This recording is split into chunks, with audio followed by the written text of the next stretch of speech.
తాకట్టులో ఉన్న బంగారాన్ని విడిపించి ఆ రోజు ఆన్లైన్ రేటుకే మేము కొంటాం. Sharma gold company. నమస్కారం. కార్తీక పురాణం 14వ రోజు పారాయణలోకి వచ్చాం. రోజు 14 కానీ ఈ రోజు పౌర్ణమి వచ్చింది. పౌర్ణమి నాడు ఉదయకాలంలో ఉపవాసం ఉండటము, సాయంకాలం చుక్కలు చంద్రోదయం అయిన తర్వాత దీపారాధన చేసుకోవటం, తర్వాత వెండి దానం చేయొచ్చట ఈ రోజున. ఒకవేళ మనం దీపదానం చేయదలుచుకుంటే వెండి దీపారాధన కుందిని కనుక దానం చేస్తే మానసికమైన అశాంతి, కుటుంబంలో ఏర్పడినటువంటి ఇబ్బందులు తొలగి మంచి కుటుంబ సౌఖ్యం లభిస్తుందట. అయితే మనం పారాయణలోకి వస్తే ఏం చెప్తున్నారో చూద్దాం.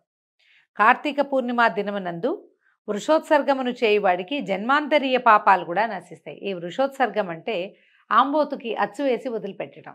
ఈ మధ్యకాలంలో నేను ఎక్కడ చూడలేదండి. కొన్ని దేవాలయాల్లో కోడలు ఇచ్చే ఆచారం ఉంటుంది. తెలంగాణ ప్రాంతంలో ఉన్న వేములవాడ రాజరాజేశ్వర స్వామి వారి సన్నిధిలో స్వామికి ఒక కోడెని సమర్పించటం, అట్లాంటిది కూడా చేసుకోవచ్చు. శ్రీశైలంలో కూడా ఇవ్వచ్చు. ఏదైనా దేవాలయానికి సంబంధించి మనం ఇలాంటిది ఏదైనా చేయొచ్చు. వృషోత్సర్గము కొంతమంది కలిసి కూడి చేసుకునే సంప్రదాయం కూడా ఇవాళ రేపు కనిపిస్తోంది. ఈ ఆబోతుని అచ్చువేసి ఊళ్ళ మీద వదిలిపెట్టడం అనేది పాతకాలంలో జరిగేది. వ్యవసాయ ఆధారిత ప్రాంతాలుగా ఉండేవి మనవన్నీ. అందరిళ్లలోనూ ఆవులు ఉండేవి, కానీ ఆంబోతులు మాత్రం అచ్చువేసిన ఆంబోతులు తక్కువ ఉండేవి. మిగిలిన వాటన్నిటిని ఎడ్లుగా మార్చేసేవాళ్ళు. సో ప్రత్యేకంగా ఆబోతును వదిలిపెట్టడం అనేది ఇక్కడ కార్తీకంలో చాలా విశేషంగా చేసేది. ఎక్కడైనా గోశాలల్లో గనక అవకాశం ఉంటే ఒక ఆబోతుకి కావలసిన ఆహార పదార్థాలని మనం పంపించినా కూడా ఈ ఫలితం లభిస్తుందట.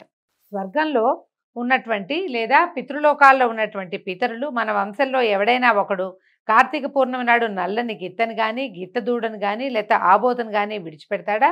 అట్లయితే మనకి తృప్తి వస్తుందని కోరుకుంటారట. పితృదేవతారాధనలో భాగంగా కూడా వృషోత్సర్గం కానీ గోదానం కానీ చాలా విశేషంగా పనిచేస్తాయి. ఇదిగో నల్లటి గిత్త లేదా గిత్త దూడ లేదా ఆబోతు, అవి చాలా విశేషమట. తర్వాత ధనవంతుడు కానీ దరిద్రుడు కానీ కార్తీక పూర్ణమి రోజున వృషోత్సర్గమును చేయని వాడు యమలోకమందు అంధతామిష్టం అనేటువంటి నరకాన్ని పొందుతాడు. కార్తీక పౌర్ణమి రోజున వృషోత్సర్గము చేయక గయాశ్రార్థం ఆచరించినా, ప్రతి సంవత్సరము తద్దినం పెట్టినను, పుణ్యతీర్థాలు సేవించినా, మహాలయము పెట్టినను పితరులకు తృప్తి లేదు. ప్రతిసారి మనం కోడల్ని వదలటాలు అవన్నీ మనకి సాధ్యపడవు. ఎవరైనా తాతకి తండ్రులకి తద్దినాలు పెట్టే అవకాశం అలవాటు అవసరం ఉన్నవాళ్ళు ఎప్పుడైనా ఒక్కసారైనా ఇలాంటి ఒక కార్యక్రమం చేస్తే మంచిది. ఆ గోదానం కానీ వృషోత్సర్గం కానీ చేస్తే మంచిదట.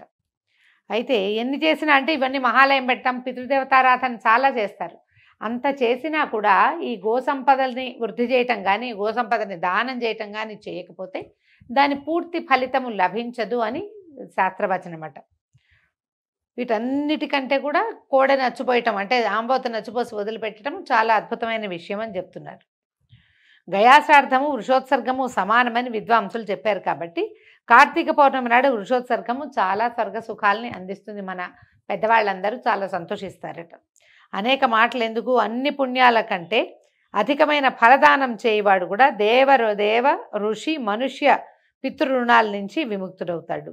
ఈ కార్తీక పౌర్ణమి నాడు దక్షిణతో కూడినటువంటి ధాత్రీ ఫలాన్ని దానం ఇచ్చేవాడు సార్వభౌముడవుతాడు. ఉసిరికాయలు దానం చేయమని చెప్తున్నారండి. వెండి దానం చేయొచ్చు పౌర్ణమి నాడు.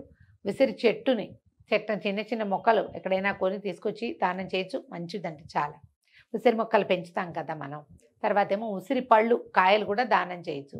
మనం ఏం చేస్తామంటే ఈ ఉసిరికాయకి పైవైపున పెచ్చు దగ్గర ఎక్కడైతే ముచ్చుకుంటుందో తొడిమి ఉంటుంది కదా, అక్కడ కొంచెం కొద్దిగా ఇట్లా పెళ్ళగించి ఆవునేతిలో నానబెట్టినటువంటి కుంభవత్తిని దాని మీద పెట్టి వెలిగిస్తే ఉసిరి దీపం చాలా మంచిది. ఉసిరికాయది ఉసిరికాయలు దానం చేసినా కూడా చాలా ఫలితం లభిస్తుంది.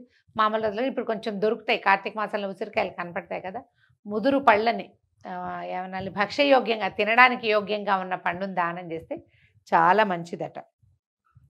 భూమికి ప్రభు అవుతాడట, సార్వభౌముడు అవుతాడు ఉసిరికాయలు దానం చేసేవాడు. కార్తీక పౌర్ణమి నాడు దీపదానం చేసేవాడు విగతపాపుడై పరమపదాన్ని పొందుతాడు.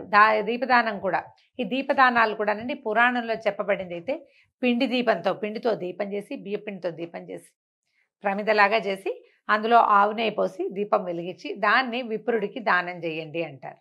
అదే ఇవాళ వెండి దానం చేస్తే కూడా మంచిదన్నారు. కాబట్టి మనం ఒక వెండి ప్రమిద పమిడి ఒత్తు మన బంగారపు సన్న తీగ అందులో వేసి ఒత్తితో పాటు నెయ్యి పోసి వెలిగించి దానం ఇవ్వాలట. ఈ పౌర్ణమి నాడు దానం చేస్తే విశేషమైన ఫలితం. కార్తీక మాసం అంతా దీపదానం ఫలితాన్ని ఇస్తుందండి. ఈ రోజున చేస్తే ఇంకా కొంచెం ఎక్కువ ఫలితం లభిస్తుంది అనమాట. కార్తీక మాసంలో దీపదానం చేసేవాడికి మనోవాక్కాయ కృత పాపాలన్నీ నశిస్తాయి. మనోవాక్కాయాలతోటి, మనసుతోటి కానీ, కాయంతో కానీ, మాటతోటి కానీ చేసిన పాపాలన్నీ కూడా నశిస్తాయట.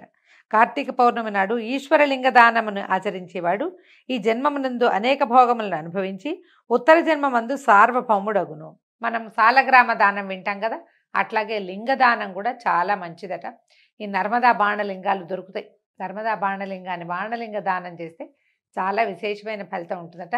ఇది దానం అంటే ఎవరికి ఇవ్వాలి, ఎప్పుడు ఇవ్వాలి, ఎవరో ఒకళ్ళకి ఇవ్వచ్చా, ఇచ్చిన తర్వాత వాళ్ళు పూజ చేయకపోతే మనకు తప్ప, ఇలాంటి చాలా ప్రశ్నలు వస్తాయండి. దీనికి ఏంటంటే మనం పురోహితుడిని కనుక సంప్రదిస్తే, దేవాలయంలో ఉన్న అర్చకులను ఎవరినైనా పూజారి గారిని అడగచ్చు.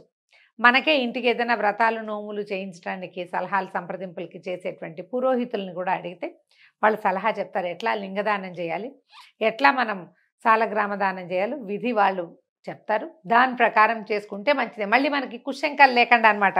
ఈశ్వరలింగ దానం వల్ల సమస్త పాపాలు నశిస్తాయి, పుణ్యం కలుగుతుంది. కార్తీక మాసమందు లింగదానం చేయకుండా మిగిలిన ఎన్ని ధర్మాలు చేసినా పాపాలన్నీ కరిగిపోవట. ఇది చేస్తేనే అత్యద్భుతం. ఇగో బాణలింగం చేయమంటున్నారు.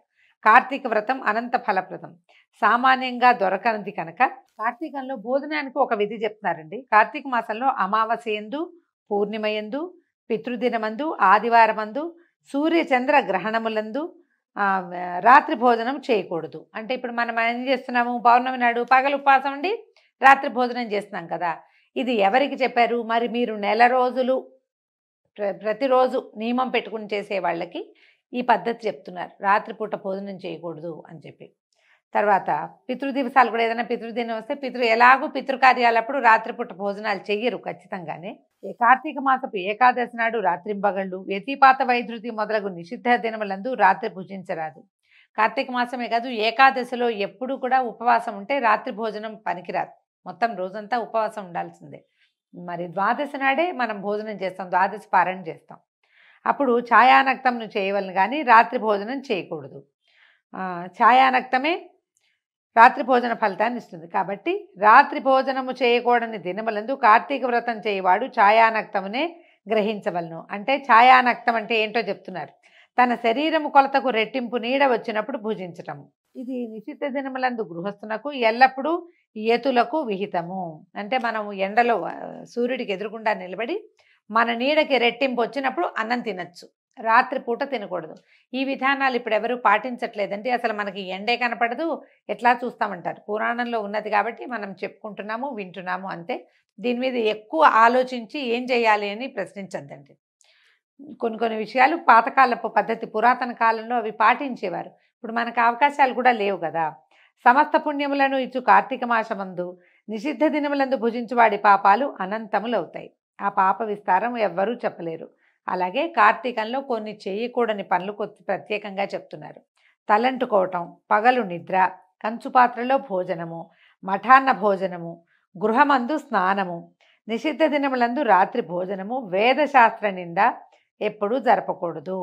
ఈ 7 చేయకూడదు. దైలాభ్యంగనం అంటే తలంటుకోవటం, అంటే ఒంటికి తలకి నూనె రాసి స్నానం చేయటం అనేది చేయకూడదు. ఇది ఎవరికి చెప్పబడింది, అందరికీ అని తీసుకోలేమండి మనం.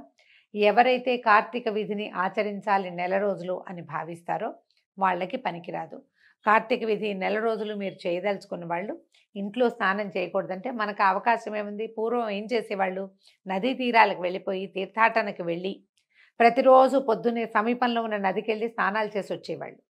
ఆ అవకాశం ఉన్న వాళ్ళు చేయగలుగుతారు. చేయలేని వాళ్ళు దండం పెట్టి నెలలో ఒక్కరోజు ఒక పర్వదినం నాడు నదీ స్నానం చేసి మా వల్ల ఇదే అయింది స్వామి అని దండం పెట్టుకుంటాం. కార్తీక మాసం నందు శరీర సామర్థ్యం ఉండి కూడా ఇంట్లో వేడి నీళ్ళతో స్నానం చేస్తే ఆ స్నానం కళ్ళుతో స్నానం అవుతుందని బ్రహ్మదేవుడు చెప్పాడు. అంటే ఇప్పుడు మీరు చన్నీళ్ళు చేయగలిగి కూడా వేడి నీళ్ళు పోసుకోవాలనుకోకూడదు. అనారోగ్యము, గర్భవతులు, చంటిపిల్లలు, పసిపిల్లల తల్లులు, బాలింతలు, చన్నీళ్ళు అసలు పడని వాళ్ళు, ఏదైనా శ్వాసకోశ వ్యాధులతో బాధపడేవాళ్ళు, జ్వరము, రోగులు, వీళ్ళు చన్నీళ్ళ స్నానం చేయకూడదు. కానీ ఆరోగ్యంగా శుభ్రంగా ఉండి స్నానం చేయగలిగే అవకాశం ఉన్నప్పుడు అప్పుడు కనుక మీరు వేడి నీళ్ళు పోసుకుంటే కళ్ళుతో స్నానం చేసినట్టు అవుతుంది. తులయందు రవి ఉండగా కార్తీక మాసమందు నదీ స్నానం ముఖ్యము. సర్వశ్రేష్టం. తులారాశిలో సూర్యుడు ప్రవేశించింది మొదలు నెల రోజులు నదీ స్నానమే చేయవలను.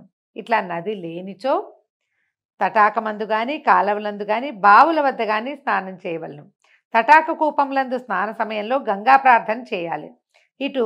ఇది గంగ యందును గోదావరి యందును మహానదుల యందును అవసరము. తర్వాత గంగా గోదావరి మొదలైన నదులు సన్నిధిలో లేనప్పుడు తటాక స్నానం కర్తవ్యము. గంగకు నమస్కరించవలను. ఈ సమయంలో గంగ జలాలలో ఉంటుంది కాబట్టి అక్కడ గంగానదిని ప్రార్థించి, భూగర్భ జలాలన్నిట్లలోనూ గంగానది సన్నిధానం ఉంటుంది, ఆమెను ఒకసారి ప్రార్థించుకుని స్నానం చేస్తే మంచిది. కార్తీక మాసము ప్రాతస్నానం ఆచరించని వాడు నరకమందు యాతల్ని అనుభవించి తర్వాత నీచ జన్మని పొందుతాడు. పొద్దున్నే స్నానం చేయాలి. సూర్యోదయానికి ముందే స్నానం చేస్తే మంచిది, చేయమని చెప్తోంది పురాణం.